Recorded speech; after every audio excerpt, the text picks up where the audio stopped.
WWE FASTLANE 2023 is in the rear view mirror, and it had some highs, it had some lows, but for the most part, it was a fairly steady run-of-the-mill WWE Premium Live event. It lacked surprises, but for the most part, I was pretty satisfied with the show. Although it wasn't amazing, it wasn't bad, it was good. I've already uploaded an entire review of the full show that I recorded immediately after the show ended, so you can go ahead and watch that if you want more raw, unfiltered opinions. Because today what we're gonna do is we're actually going to tier rank the matches and segments, including that press conference, from Hall of Fame all the way down to trash. By the way, I'd like to thank everybody that sent GPS coordinates and locations to the whereabouts of my editor who escaped captivity last week. He is back and chained up in my basement editing, and he is never, ever leaving again. And hey, as always, don't forget to subscribe to this channel. Ring that bell for notifications if you're a wrestling fan. I am so confident that you're gonna fall in love with this YouTube channel, so go ahead and subscribe. All right, folks, so here are the tiers that we're gonna be using. We have Hall of Fame, great, good, meh, and trash. And let's go ahead and start off with the very first match of the evening, that being the undisputed WWE Tag Team Titles match between the team of the main event nightmare Jey Uso and Cody Rhodes taking on Judgment Day members Finn Balor and Damian Priest. And we shockingly have new champions. This was not part of my predictions at all. I really expected some sort of shenanigans.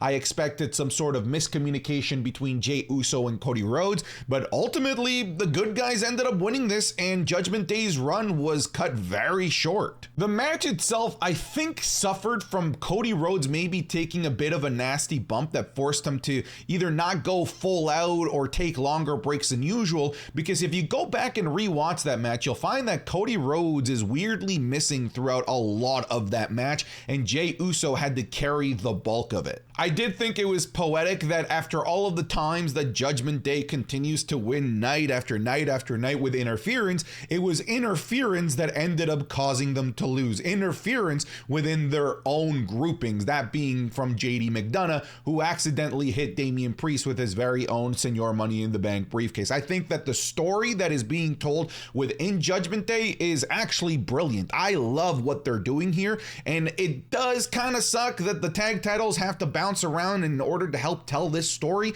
but I think it's going to be worth it. So ultimately, I like the story that they're telling with the Judgment Day, and I think it leaves a lot of intrigue as to what they're going to be doing with Sami Zayn and Jey Uso. Not Sami Zayn and Jey Uso, sorry. I'm so used to Sami and Jey just dapping each other up, you know, yeet, yeet. I meant Cody Rhodes. In terms of the in-ring work, I thought, like I said, it suffered from Cody not being involved as much as I would have liked him to be involved, but it was fine, but it just felt like a slightly better Monday Night Raw match. It didn't feel like a proper PLE match. I think what made this a PLE match was the end result. The end result of two of Raw's biggest baby faces now holding championships. I think, you know, it is funny to note that this is definitely not what Cody Rhodes signed up for when he joined the WWE to become a tag champion. This man is doing side missions. He finished the wrong story. But hey, I'm excited to see what they're going to do with this moving forward. However, I will say I wasn't overly impressed with the match. If anything, I was just more so impressed by the result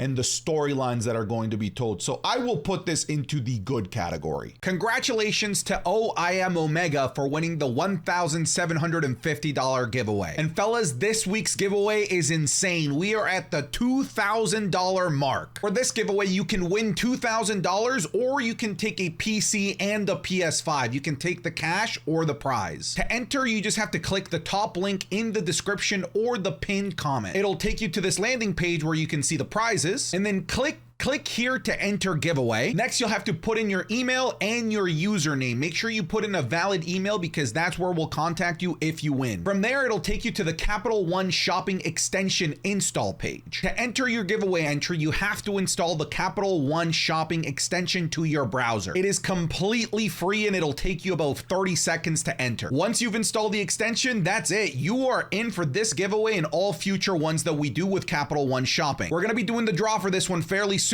so make sure you enter quickly. Now back to the video. Next, let's do the LWO taking on Bobby Lashley and the Street Profits. I don't want to say that I told you so, but I told you so, and I called it almost to a T. I said that on the Friday night before Fastlane, that Cruz del Toro and Joaquin Wilde were going to be taken out by the Street Profits, opening up the door for Carlito to return at Fastlane, and that is exactly what ended up happening.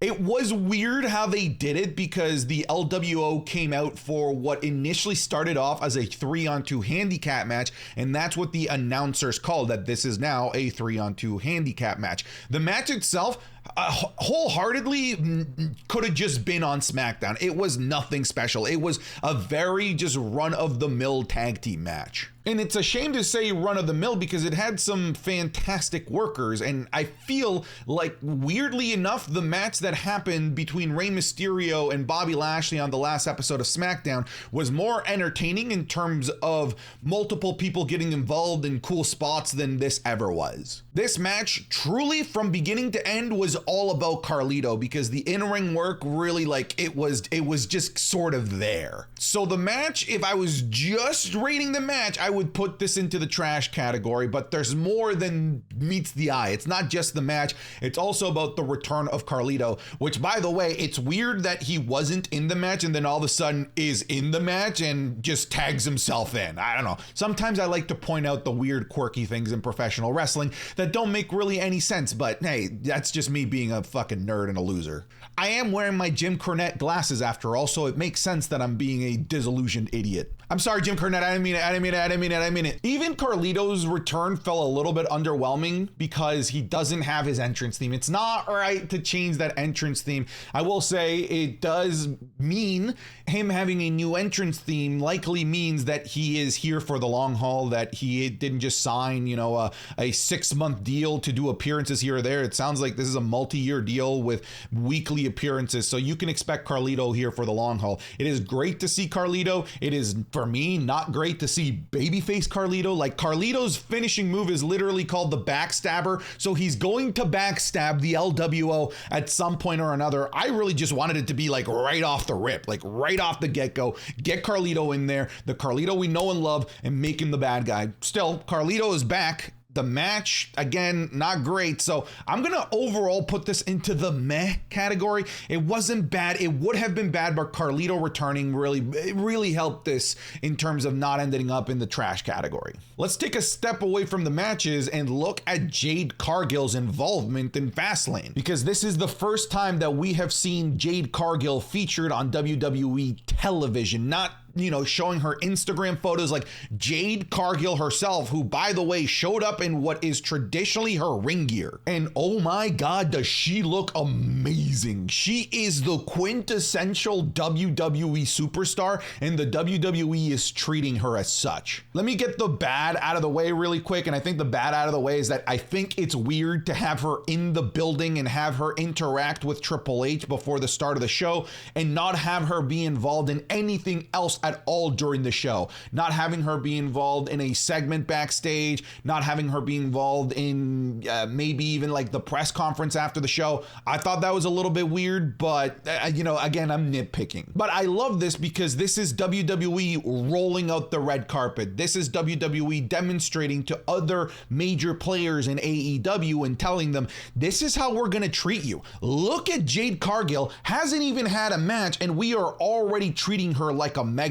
Y'all should definitely sign with WWE. That is the message that I got from this. The other message that I got from this is that Jade Cargill ain't going to NXT. All of you that thought NXT, throw that out the window. She is going immediately to the main roster and immediately to the top of the card. Obviously, like, this is not being compared to other matches. I'm just kind of comparing this in a vacuum within itself. And I think what they ultimately ended up doing with Jade Cargill was great. Like, I love the fact that they're rolling out the red carpet, but I think those nitpicks that I have where they didn't use her beyond just, showing her get out of the car and shaking hands with Triple H, I do think help knock it down a couple of pegs, because I think it could have been great had she had some sort of interaction with somebody backstage. So I'm still going to put this into the good category though, because I think they did exactly what they needed to do, but they could have done more. Next up, let's do the women's triple threat match for the WWE Women's Championship between champion Io Sky, Charlotte, and Asuka. From like a pure wrestling point of view, like, this was the best match of the night. I don't think that it was the best showcase of the night, because I'm going to get to that a little bit later,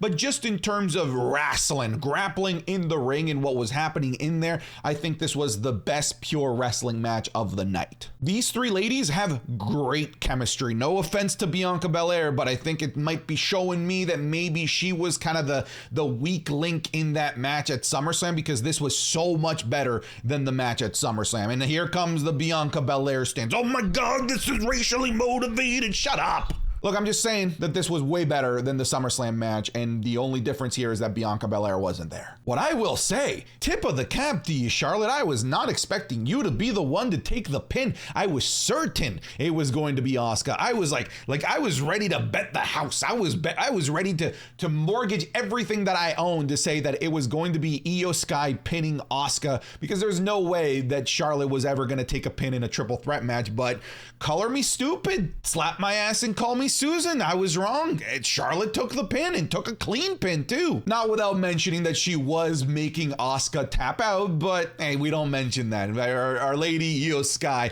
the queen. That's not to mention that she didn't technically win the match because she had Asuka tapping, but the ref wasn't looking.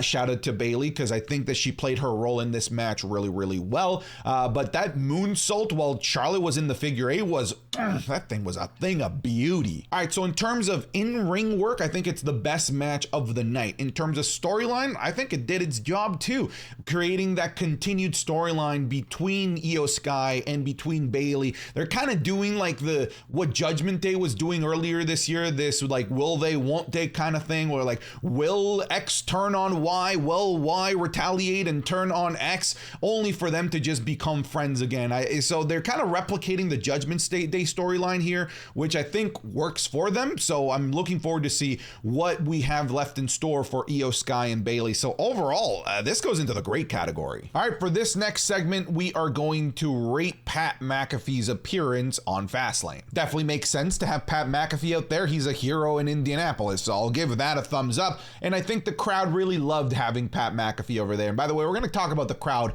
a little bit later, but this is really when the crowd finally came to life. Overall, I didn't like this segment because it just felt like such a corporate shill out. Let me explain what I mean by this. First and foremost, we have Pat McAfee coming out with the WWE/NFL belt. So, I mean, we had the product placement right then and there. But I mean, at this point, if you're a WWE fan, you're just used to product placement for like every single night. But ultimately, what I was bothered by was this notion of, hey, let me hear you if you want WrestleMania in Indianapolis.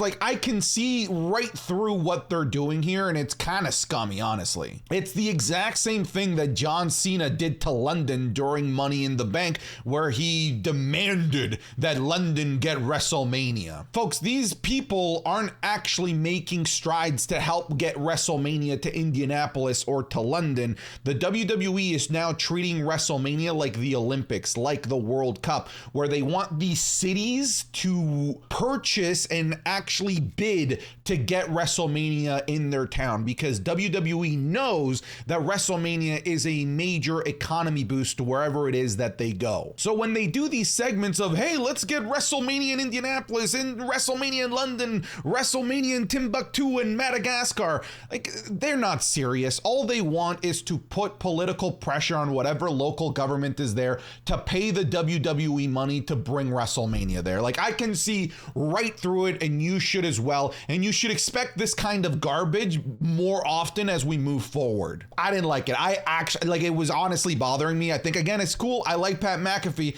but this massive corporate shill that this ended up being goes into the trash category for me. So Pat McAfee did introduce John Cena, so let's go into that match. John Cena and LA Knight versus the Bloodline, Solo Sikoa and Jimmy Uso. I think it's fair to say that none of us were expecting this match to be a technical marvel. We knew what it needed to be. It needed to be the showcase of LA Knight, and it was exactly that. Solo and Jimmy were there to make LA Knight look great and look deadly in the ring, and John Cena was there to be LA Knight's hype man, and everybody did their job, and LA Knight came looking out like an even bigger star than he already was going into this match. So overall, the match did what it was supposed to do. By the way, shout out to Paul Heyman for not dying and just for mending his hair anymore, because I really think that it's selling the story of his stress when the tribal chief is not there. This stress being caused by Jimmy Uso creating all of these matches without that authority. But yeah, the match was,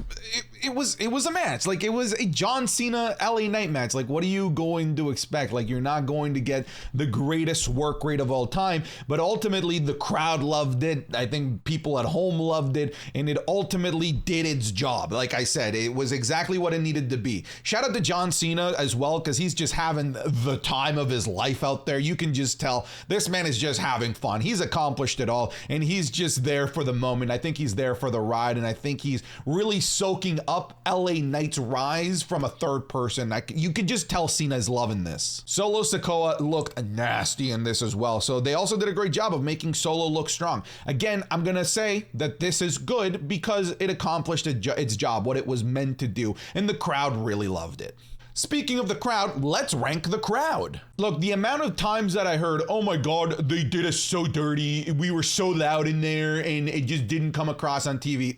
Look, Crimea River, y'all were quiet. You guys were making no noise. I was actually dying laughing when Pat McAfee's like, hey, anytime we go to certain towns, there's some towns that don't make noise, but not here in Indianapolis, right? Meanwhile, he was literally describing Indianapolis. Y'all were not making any noise. Y'all finally came alive for LA Knight and John Cena, because before this, you guys were making no noise. Even the Carlito pop was weak as hell. So Indianapolis fans, you got better, after LA Knight came out, but you guys were pretty weak most of the night. And I don't want to hear the I was there, it was loud. Stop. All right, stop. All right, compare yourself to Montreal, Puerto Rico. Hell, even Saudi Arabia made more noise than you throughout the entire show. Meh. You guys were meh. Let's go to the main event of the night. It's not the last thing that we're tier ranking, but it was the last match of the card, and that being Shinsuke Nakamura versus Seth Rollins. And this is going to go down as one of my favorite, but also most frustrating last man standing matches that I've ever seen in the WWE. Dude, Shinsuke Nakamura looked awesome in this match. This is the Shinsuke that I've been waiting for. This is the Shinsuke that I knew was there deep down inside, but felt suppressed for so long. Because this Shinsuke was nasty. He was brutal. This is the Shinsuke that I wanted to see at Payback, but we ultimately got at Fastlane. This is the best version of Shinsuke that we have seen since NXT Black and Gold, the early days of his WWE career. He put Seth Rollins through it all, through like 2 tables, threw him off a story into a crash pad.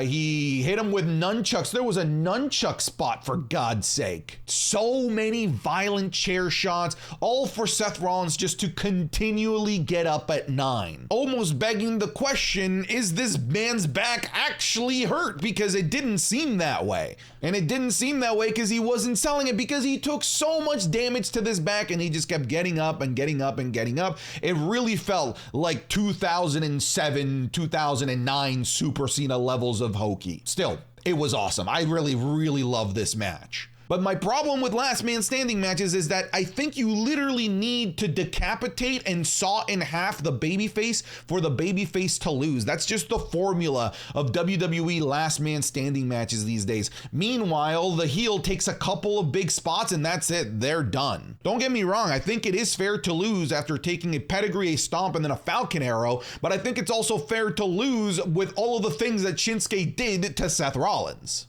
Anyways, again, I'm just being a nerdy wrestling fan nitpicking here, because the match itself I thought was fantastic. One of the best last man standing matches that I've ever seen, and I cannot wait to see more of Shinsuke Nakamura. Shinsuke Nakamura, my goodness, please don't let this be the end of Shinsuke Nakamura in the main event scene, because I want to see more of this man. Overall, in terms of the story that was told, the work rate, the awesome spots, this is our first Hall of Fame spot of the night. And last but not least, we are going to do the press conference that has gone completely viral. Dude, this press conference was weird. They need to vet some of these quote reporters before they allow them in there to ask questions into these WWE superstars on live television, because some of the questions that were asked were just so dumb. The dumbest one far and away was the very first question to Io Sky after she just retained against 2 Hall of Famers being, hey,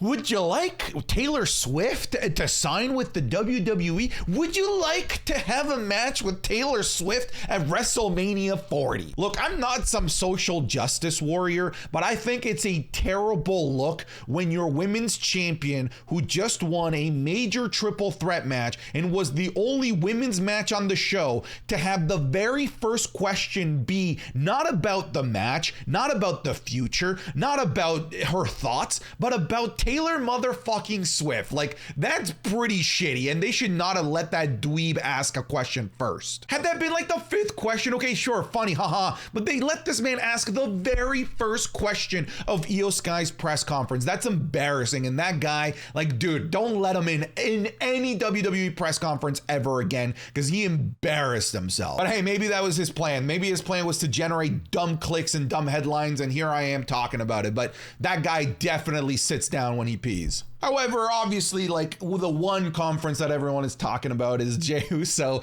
and Cody Rhodes, who very clearly showed up to this press conference drunk. Jey Uso had no idea where he was. Anytime he would be asked a question, he'd ramble off some nonsense and hit them with a yeet.